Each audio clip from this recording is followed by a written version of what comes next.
একদিনের কথা, এক পুরনো শহরের ধুলোমলিন পথ ধরে প্রতিদিন ভোরে বেরিয়ে পড়তেন এক পরিশ্রমী ব্যবসায়ী।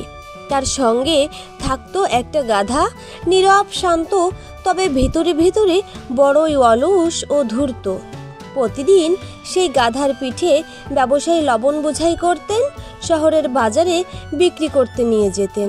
পথের মাঝে ছিল একটা সরু খাল, যেখানে পার হতে হতো হাঁটু সমান পানির মধ্য দিয়ে। একদিন হঠাৎ গাধার পা পিছলে যায়, আর সে ধপাস করে পড়ে যায় পানিতে। গাধাটি উঠে দাঁড়ায় ঠিকই, কিন্তু সে অনুভব করে পিঠের লবণ গলে বোঝা হালকা হয়ে গেছে। সেই মুহূর্তে গাধার চোখে খেলে যায় এক ধূর্ত হাসি। আহা, এই তো উপায়! প্রতিদিন যদি একটু পড়ে যাই, বোঝা তো কমে যায়। পরের দিন সে ইচ্ছা করেই পানিতে পড়ে গেল। ফলাফল, লবণ গলে গেল, পথ সহজ হলো। গাধা মনে মনে খুশিতে আটখানা। তবে সে জানতো না, তার মালিক ব্যবসায়ী কেবল শ্রমিক নন, তিনি ছিলেন অভিজ্ঞ ও দূরদর্শী এক মানুষ। তিনি গাধার চালাকি বুঝে ফেলেন। পরদিন লবণের বদলে তুলা বোঝাই করে দিলেন গাধার পিঠে।